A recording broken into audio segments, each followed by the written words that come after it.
better off missing contracts. You think so? But he writes stuff. So I like to see what he writes. Let me get out. Right. Wait, he's missing this one? He just missed a class. This is the class you missed. He didn't miss this class, did he? Yeah, the first day, remember? Oh, that's his choice. He's got time on this for 6. Like, you must not have written anything. I would miss contracts and stuff. Because mine is pretty much, like, cool, and it's a draft, like, it's not that big of a fucking deal. It's not a grade.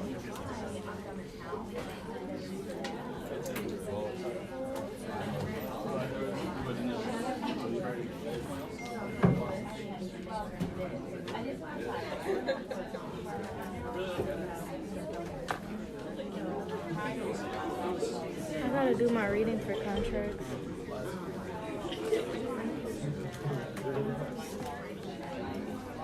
Yeah, I spent the whole day Saturday at the mall and I was like hungry. I got nothing done and I was exhausted.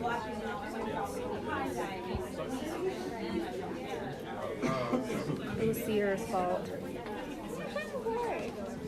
Because we were at JCPenney's and I knew I had to stay in JCPenney's because I was like, this is the only place I'm going to find a suit in my size that like fits the lengthwise. Because other stores don't like it. Yeah, other stores don't have like petite plus. Because I knew how to stay in JCPenney's, but we were walking around. I fit the 18, but it was like tight in certain places, and I was like, I don't like this. So I was like, I need the next size up, but there was no next size up. And I was like, I believe it's upstairs. She was like, there's nothing upstairs for kids' clothes. We like walking around in circles. And I was like, we finally went upstairs. And it was there. Like, I freaking hate you. She was a good night, dude.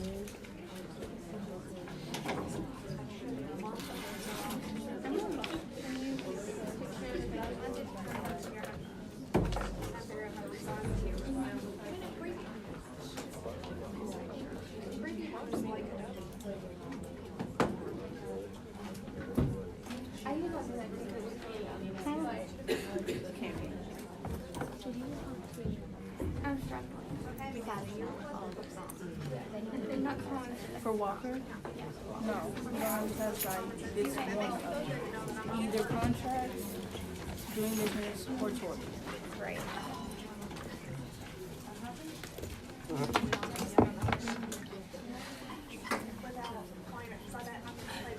I think it was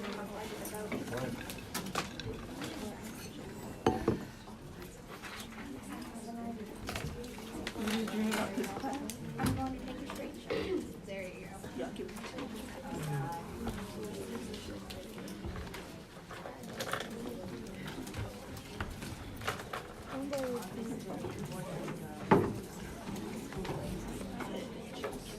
All right, good morning.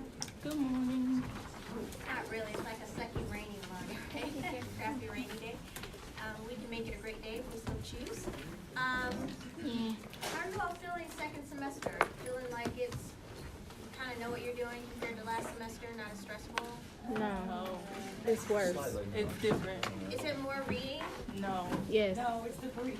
The brief is making everybody turn bloody mad. Oh, when's it due? March 1. Today. Huh? That's not nice. March 4th? Oh. That seems no offense. That's like 3 weeks and you guys are freaking out for March 4th? Yes. Wow. I'm thinking it's like next week. It's a lot of time. How long does it have to be?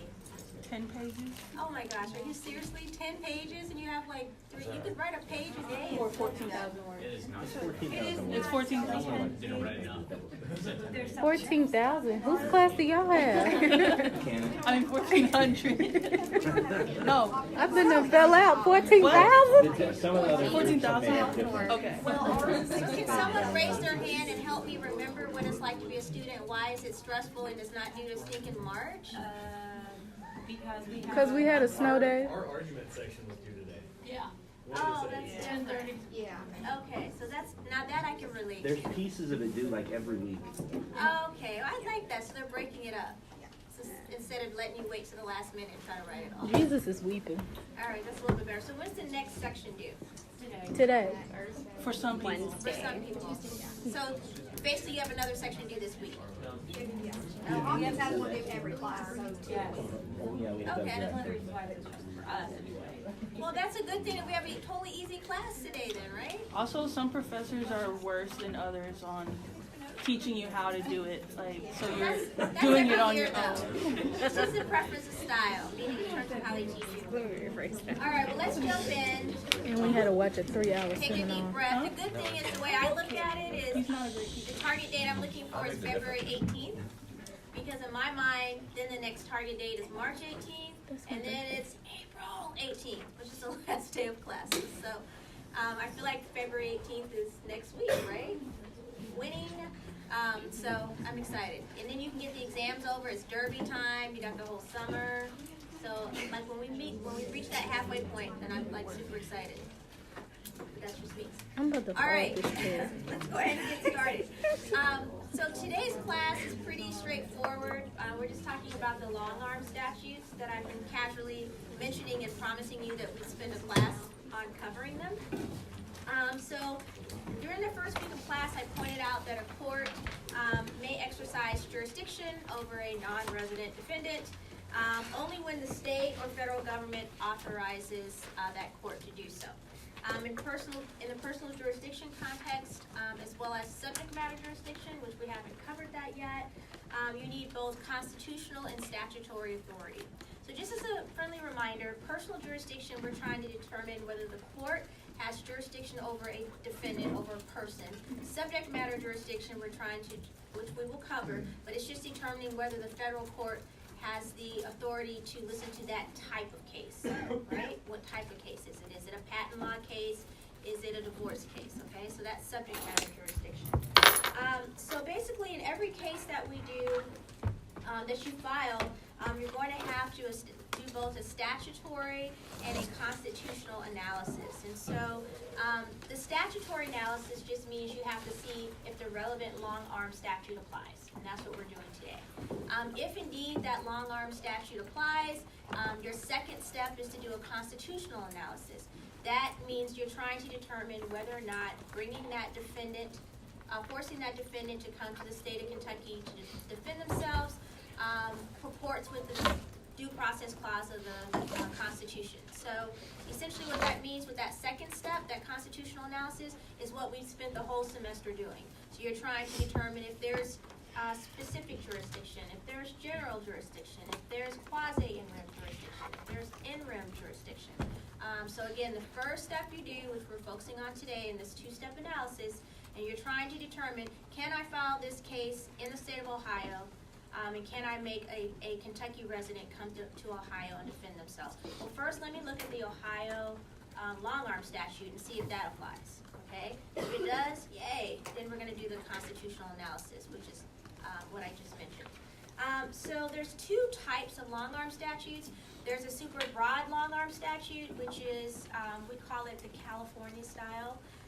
And then there's a more narrow long arm statute, which is modeled after the state of Illinois. And so, unfortunately for us, Kentucky has the narrow long arm statute, right? And so, essentially the way that it works, I pulled up the California statute, long arm statute, so you can see it.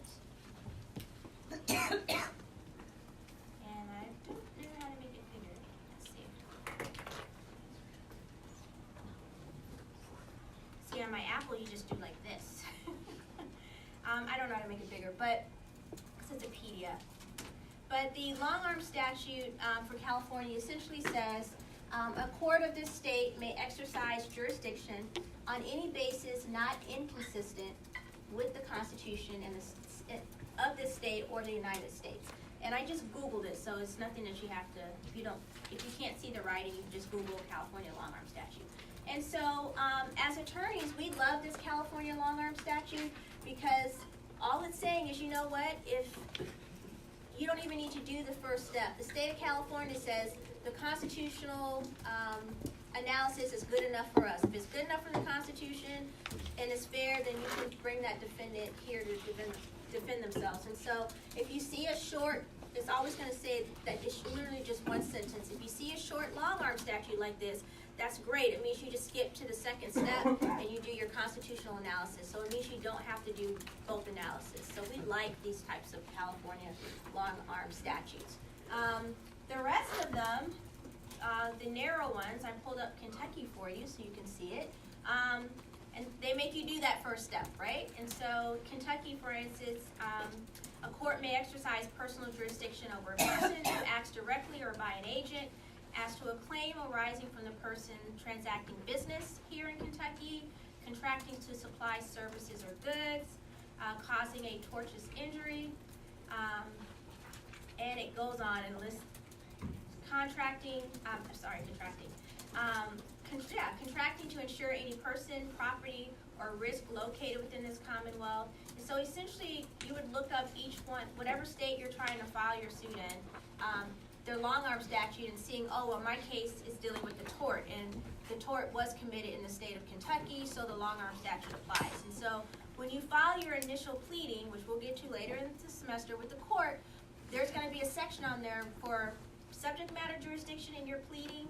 That's the very first document you file to start a case, and there'll be a section on personal jurisdiction. So in that pleading, you're going to say, under the personal jurisdiction section, and I'll show you samples, you're going to say, the state of Kentucky has jurisdiction to hear this case because, and you would state, pursuant to Kentucky long arm statute section 454-210, the state may assert jurisdiction over an individual who commits a tortious act within the state of Kentucky. This act was committed, this was a tort, it was, battery committed in Jeffersontown, Kentucky on May 2nd,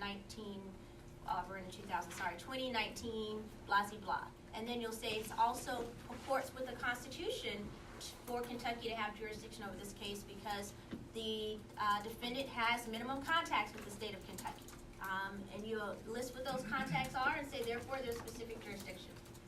So the judge is going to look at your pleading and say, yeah, I think, that looks right. So I'm going to go ahead and allow this case to move forward. So when you get that pleading, you file it in the court, then you serve a copy of that, serve as a process to the defendant. Hey, buddy, I just filed a lawsuit against you. You may have to come to Kentucky and defend yourself.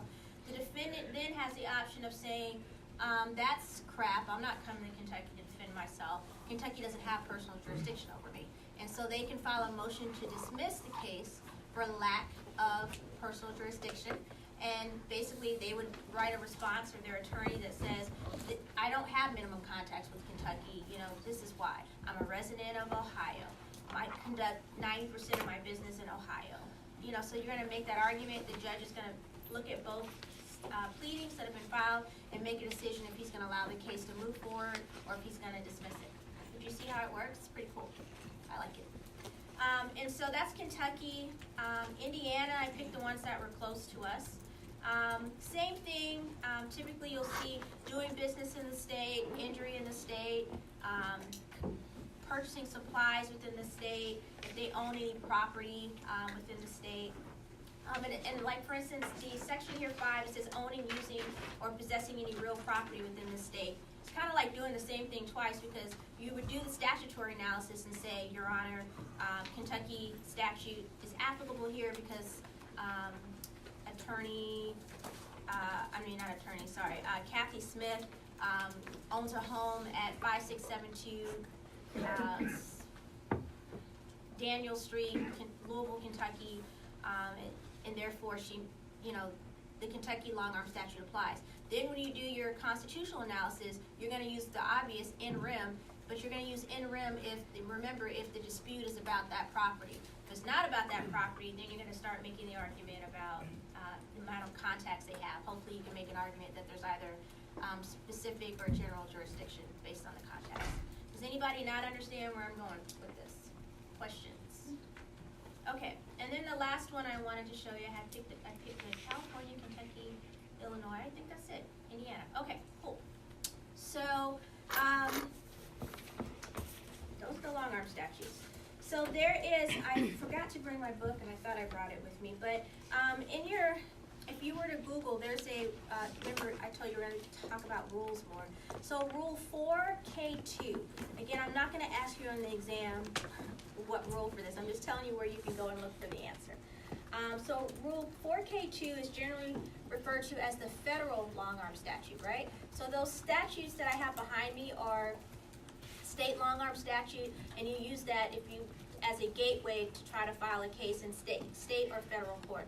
But sometimes there's these rare occasions where where a defendant are not subject to jurisdiction in any state. Very, very rare.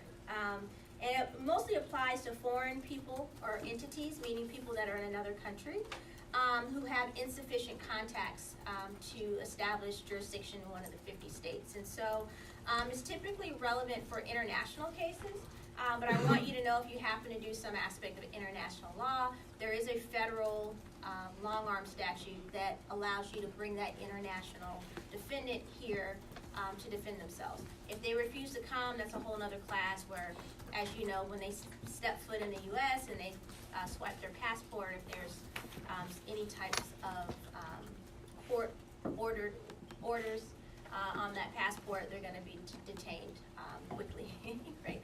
So I just want to make sure you knew for, again, international defendants, there is another way of bringing them here to defend themselves, and again, that's going to be Federal Rule 4K as in Kelly 2.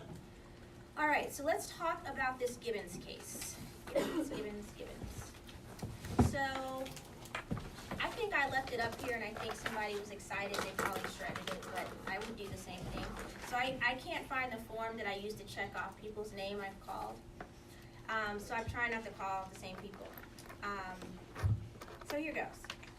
I'd already called Jessica. So today, let's go with Attorney Lamb. I know I haven't called you. Where art thou? Yay, you got an easy day. Lamb and Attorney, did I call you yet, Attorney Jarnigan? Yes. Felt like I did. Attorney Gross? Gross? Yay, all right, cool. Let's keep it moving. So we've got Gross and Lamb, that's easy to remember. All right, can either of you give me the facts, please? You're both on that side. Yeah, Attorney Lamb. Mr. and Miss Gibbons are both Florida residents. They're driving in Montreal, Canada, with Mr. and Miss Brown. Both Florida It's residents. okay. They're driving in Montreal, Canada, with Miss Gibbons in the vehicle. Miss Gibbons is giving the directions, and Miss Gibbons wrongly instructs Mr. Brown in where to turn. He turns down a one-way, the wrong direction. They're in a motor vehicle accident, and then shortly after, I guess in 1995, Miss Gibbons sues Mr. Brown for the injuries that she sustained. Excellent job. High five. All right, so this is kind of a funny case to me, right? So I can see the scenario happen. You're driving, you've got a married couple, their friend, everybody knows the best way, someone's trying to give directions, and you have them go down a one-way street, and there's a horrific crash, right? So a head-on collision, to my understanding. So as Attorney Lamb stated, the first lawsuit in 1995 was filed by Mr. Gibson, right? Miss Gibson. She's a Texas resident. She sues Mr. Brown in Florida State Court, alleging that his negligent driving caused the accident. His wife was not a party in this suit, and so you don't think this is weird? I think it's a kind of a weird, why didn't the married couple file a lawsuit at the same time? And it just seems kind of weird to me. So then there's a second lawsuit, Attorney Gross. What was that one about? This is Miss Brown, the wife, suing Gibbons, who was doing the directions for her negligence, I guess, and to get money for her injuries.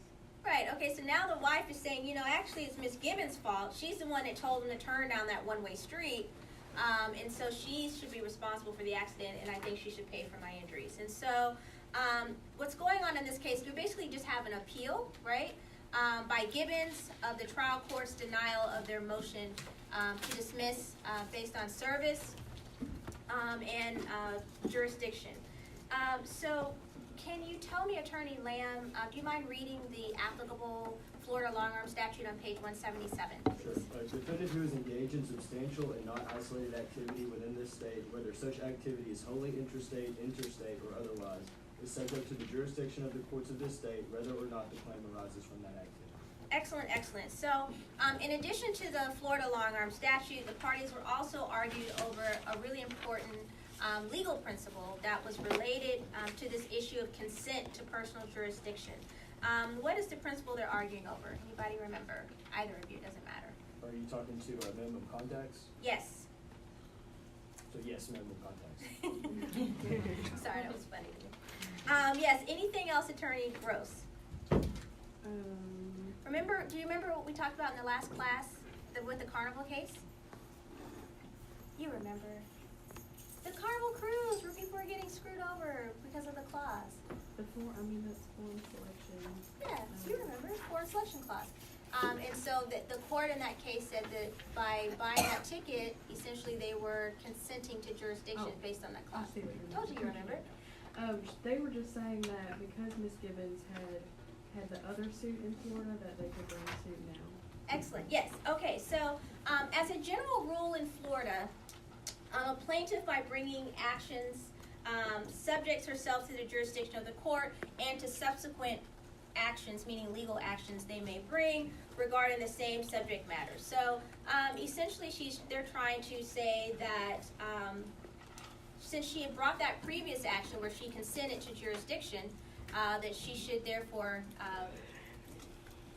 still be under the Florida's reach in terms of consenting to jurisdiction. So if your counsel, Attorney Lamb, for Mrs. Brown, the plaintiff, what's your argument as to why there should be personal jurisdiction? I want to say that by bringing the 1995 case, she had already subjected herself because she was there essentially in that action. Excellent. What did you say earlier as well about minimum contacts? The second part of their analysis was that she's got to show minimum sufficient contacts to satisfy due process. Great argument, Attorney Lamb. You're on a roll. All right. So, as he stated, if you're counsel for Mrs. Brown, you're going to say, look, Your Honor, there has to be personal jurisdiction here. Because she brought that lawsuit in 1995, she's already consented to Florida jurisdiction related to this lawsuit.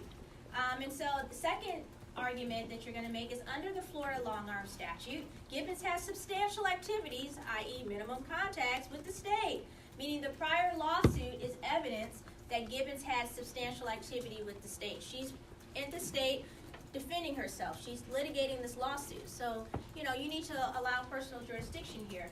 But Attorney Gross, it's like your names are too easy, so it's like harder for me. What's your response to him? Why should there be no personal jurisdiction? It says that Miss Brown was not a party in the original action, and then several years separated the two proceedings. Excellent. Do you remember how many years separated the two? Great job. I think. No, I don't remember. 2 years.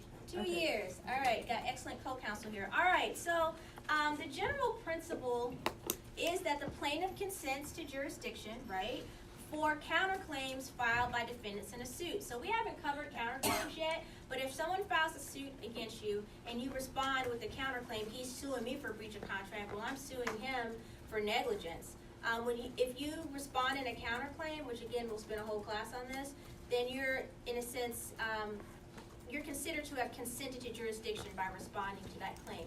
There are other ways that you can reject jurisdiction, and if you don't win, then you can file your counterclaim. But if you don't try to oppose jurisdiction and file a counterclaim, the court says, oh, well, you obviously want to defend yourself here. You filed a claim here as well, so you've consented to jurisdiction. So this first lawsuit arose from the same accident, right, as we know, as Mrs. Brown's instant suit, but as Attorney Gross highlighted, Mrs. Brown was not a party, right, to the first suit involving Mr. Brown.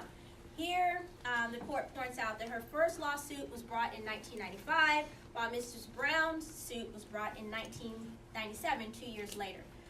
So the first lawsuit was brought by Ms. Gibbons 2 years earlier, does not constitute, is the argument Attorney Gross is making, enough activities to satisfy the requirements of Florida's long-arm statute. If that's her only contact with Florida, it's not substantial enough. So Attorney Gross is saying, hey, my client doesn't have enough contacts with the state of Florida. She wasn't even involved in the first lawsuit. And it was 2 years later. The other attorney saying, no. She's already consented to jurisdiction. She's got contacts with the state of Florida because of the prior lawsuit. personal jurisdiction is fair here. So what is the two-pronged showing, Attorney Lamb, that the court stated must be satisfied prior to the exercise of personal jurisdiction over a non-resident defendant? To allege sufficient jurisdictional facts to bring the defendant within the coverage of the long-arm statute and to show sufficient minimum context to satisfy due process. Excellent, excellent, and excellent. All right, so the court points out that Florida's long-arm statute, right, requires more activities or context to allow service of process, meaning personal jurisdiction. So they actually have a higher standard, Florida long-arm statute, than what's required by the U.S. Supreme Court. So basically, the Florida statute doesn't extend as far as the international shoe test would permit. And so we know here that the court dismisses Mrs. Brown's claim, or complaint rather, and rules for no personal jurisdiction, which I'm kind of like on the fence about. So even if we assume, technically without deciding, that bringing an action in a Florida court can constitute a substantial and not isolated activity, I think what bothers me is that Mrs. Brown has not shown that Ms. Gibbons is engaged, right, in any activity in the state whatsoever other than defending a present suit. So this is an important case because think about the implications here. If defending a lawsuit, so if I have to come to Ohio to defend myself for a lawsuit, can someone then use that lawsuit against me for another litigation claim and say that I have sufficient contacts with Ohio because I came there to litigate that suit? Like, that has some pretty strong implications if you think about it. If you look at the last paragraph on page 177, I'm going to read a direct quote. It says, a current defendant's prior decision to bring a suit in Florida should not indefinitely hang on the head of that defendant if she later challenges jurisdiction in a separate suit. Here the court is telling us that filing a suit 2 years ago is not enough to satisfy the long-arm statute requirements of substantial context. That's essentially what they're telling us. Do you agree or disagree with that, Attorney Gross or Lamb? Do you think that should be enough to establish enough context, that prior suit, to meet the long-arm statute requirements? I think it's questionable. I can kind of see both sides, but I don't know. I think that would be kind of a stretch. Do you agree or disagree, Attorney Lamb? Right, yeah, I think there's a good argument to say that if the subject matter's the same, they're kind of closer in the same boat, but definitely it's a situational thing. Would it have changed your mind if it wasn't a 2-year gap? Maybe if it was a closer proximity between the first and second lawsuit? Yeah, I think especially if it was just a matter of a couple months or a few weeks and it kind of was just a quick cross-claim, then definitely so. Do you plan on doing litigation? I'm not exactly sure at this point. All right. You guys are doing fabulous. You'd be great litigators. I almost want to, get you to tee up and argue one another. It'd be fun. All right. So, essentially what the court said is, given the length of time between the two actions and the fact, again, that prior suit named as a defendant a non-party, that's a real important key, essentially the court concluded, as we know, that Mrs. Brown has not alleged a satisfactory ground for personal jurisdiction pursuant to, again, that long-arm statute. That was that case in a nutshell. So it's important, and that's why the long-arm statute stuff is so easy. I love it. So Gibbons' case was basically to assign to you just to highlight that, again, there are two-part analysis to any personal jurisdiction inquiry that you're doing. Again, first, you're going to look at the long-arm statute analysis, which is also called the statutory analysis. And again, you're looking at whether or not the long-arm statute applies. And then second, again, you're going to do that constitutional analysis. Is there general jurisdiction? Is there specific jurisdiction? And you're looking at the types of contacts that non-resident defendant has with the state to determine whether there is sufficient contacts to satisfy any of those different pathways to establishing personal jurisdiction. So you remember the Burnham case, right? The tag jurisdiction, tag you're it. Goodyear and Daimler talking about substantial contacts. See, it's all fitting together. Obviously, international shoe, minimum contact. So that's why we did all that, so you would know how to do this analysis. So literally right now, what's the date? February 11th, 9:29 a.m. Remember this day. You officially know what you need to know to file your first lawsuit. How cool is that? Tell your I parents gotta I can flip this file, off you know, I somewhere. can't like well, pro bono. Yeah, I mean not pro bono. I always say that. Pro se. I can file a case. You know, I may not know the rest of the process, but you can at least file. You can file your case, which is pretty awesome. All right, so that would be the Kentucky long arm statute. So any questions about this particular case or how that works? Yes. I just had a general question. Okay. So for the exam, would you say, like, state by state in Indiana or in Florida, if we're in that state or this state, which rule applies? Like, Are you serious? what? Are you seriously asking that question, Elizabeth? Yeah, it's Elizabeth. I'm offended. Like, what professor would expect you to know, you know what I mean, long arm statutes? That's outrageous. No. That's why I'm asking. That's like crazy. No, and the reason I wouldn't do that is because it's crazy. Like, attorneys don't know all those states. You don't need to know that for the bar. Because all you're going to do is when you get ready to file a case, even if it's a client, they're trying to bring someone to Kentucky from Nevada, you're going to Google Nevada's long arm statute. So there's too many subparts. That would just be literally trying to make sure everybody fails. Like, it's too much information for you to consume. So for exam purposes, I would give you the long arm statute with the fact pattern and ask you if it applies. Yes or no. It's not really that. It's pretty straightforward. I'm offended you asked me that. Wow. Do I come across as I hide the ball? No. Jeez. All right. So we're going to do something we rarely do and take a 5-minute break. I know, you're shocked. It's nothing wrong, but 5 minutes. I'm gonna fall out this chair. What'd you say? I said I'm gonna fall out this chair.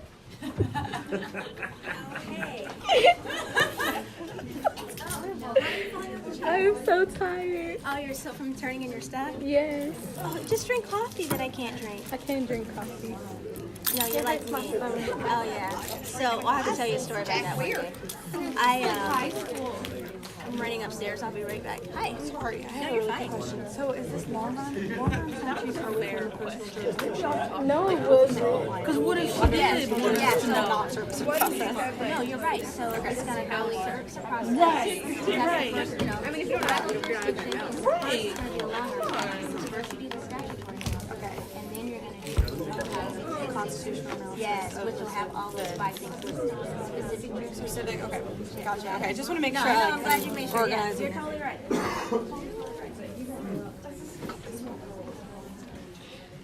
I think I'm just gonna put my hair in a little ponytail. It's gonna take forever. Oh no, I just literally threw it up there and put a scarf on top. Cause I can't put, cause I was gonna braid it down. But if I put a bunch of products in my hair, it's not gonna do nothing. It's not, I'm not gonna be able to comb through.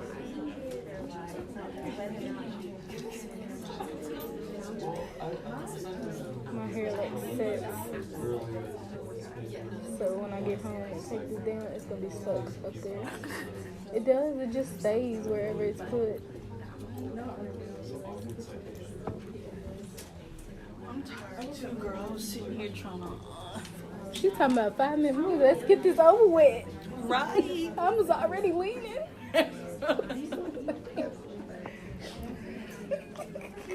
I do that in some classes. I would just start leaning. I'm like, wait a minute, where are you going?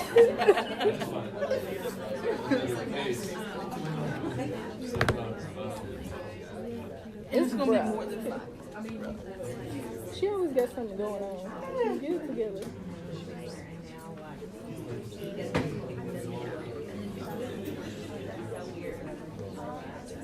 Oh, I thought this was hilarious, Elizabeth. Nigga, tell.